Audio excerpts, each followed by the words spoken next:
Thank you, Mr President. I rise to speak on the UTas Protection of Land Bill 2025, a bill with a rather ironic title when you think about it, Mr President. I say this because one of its two distinct parts fundamentally does the complete opposite. It exempts the land above Churchill Avenue from the protection of land provisions in clauses 4 and 5, and further, sections 4 and 5, and further in section 7, rezones this land without the application of any of the protections provided for in the legislative framework of Tasmania's planning system. Hardly a protection of land bill, Mr President.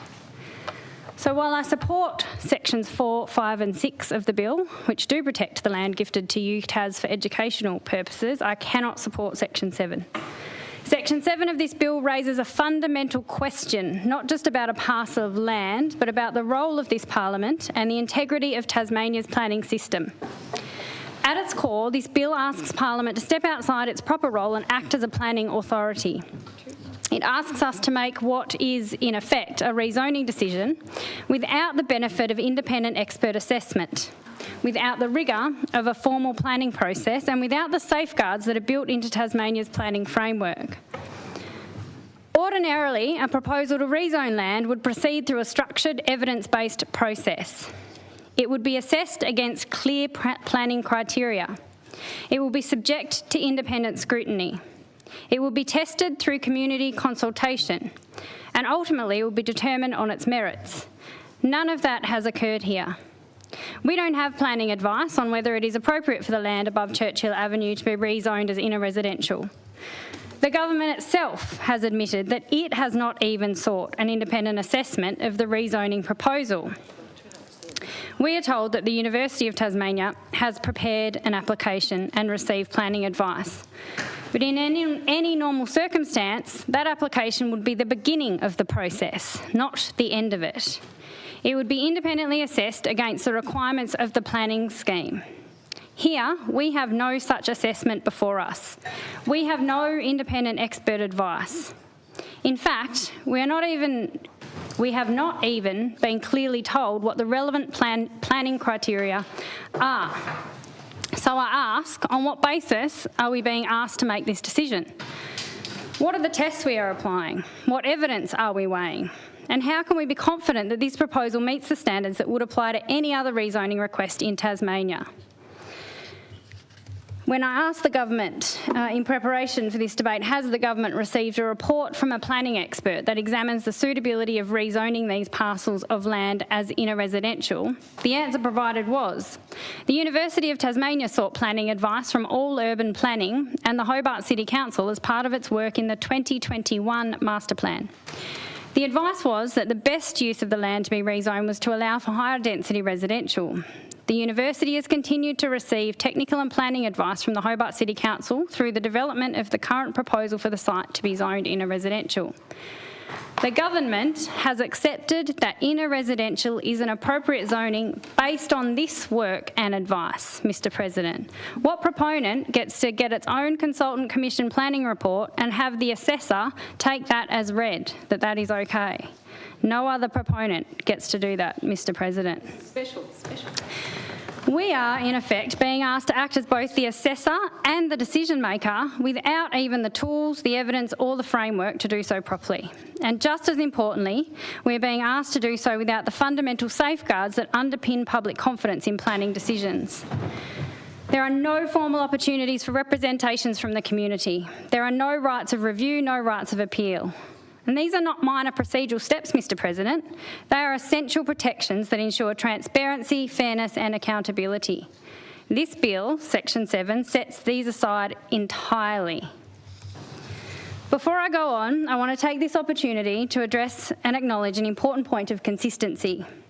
I have previously expressed concern about Parliament being asked to step into the role of a planning authority, and I've been upfront about that every time. On some occasions, I have supported legislation where we were tasked with that role, most notably in relation to the stadium. But I did so with reservations, Mr President. I made those concerns clear at the time, and I negotiated a range of safeguards to seek to address these concerns. On other occasions, including Stony Rise, the State Coastal Policy and Development Assessment Panels, I voted against proposals where I believed the integrity of the planning system was at risk. Importantly, in the cases of Stony Rise and the stadium, Parliament at least had the benefit of independent expert advice. Whether we acted in accordance with the advice or not, we had an independent assessment of the proposal to consider, to inform our decision. In both of those cases, also, the legislative planning processes had been tested first. Here, we are being asked to go further, to make a decision without that advice and without even attempting the proper statutory pathway. This is a step too far. It is a very dangerous precedent to set, Mr. President. It is totally contradictory to what is expected of local government in performing its role as a planning authority. I also want to acknowledge the position of the University of Tasmania. I appreciate that UTas is facing financial pressures, and I support its objective of securing funding to develop critical STEM facilities. This is an important goal for the university, for students, and for the future of our state. But supporting that objective does not mean we should abandon proper process. UTas has had approximately 5 years since developing its master plan and preparing its proposal. In that time, it could have progressed through the legislative planning scheme amendment process not once, but potentially twice or even multiple times. Had that occurred, this proposal would have been independently assessed, tested against clear criteria and subject to proper scrutiny. If that work had been done, I would have far greater confidence in supporting this proposal. But it has not been done. I'm also not clear on what the pathway forward actually looks like if this bill succeeds. There has been discussion about the potential for this land to be sold to the state government for housing, yet we are told there is no commitment from the government to purchase the land. So, what exactly are we enabling? And if such a commitment were to exist, that raises an equally concerning issue because we would be effectively rezoning land through legislation to increase its value so that it can then be sold to the government at a higher price. That is not a prudent outcome for the taxpayer we represent in this place, Mr. President. Parliament should not be used as a mechanism to inflate land value for a future transaction that has not been clearly articulated.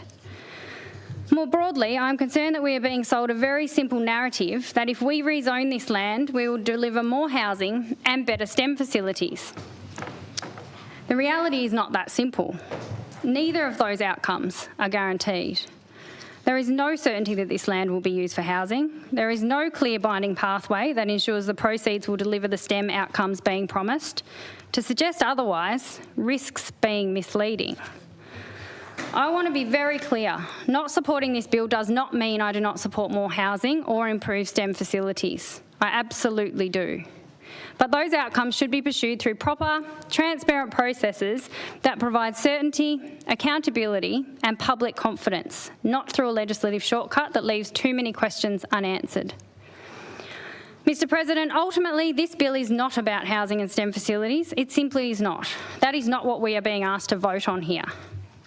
And it is not just about the protection of land. It is about whether we respect the systems and processes that exist to make these decisions properly. It is about whether we want to protect the integrity of our planning system. If this proposal has merit, it should be able to proceed through the established planning scheme amendment process, be independently assessed and succeed on that basis. That process exists for a reason. In this case, it has not been used, and for that reason, I cannot support Section 7 of the bill.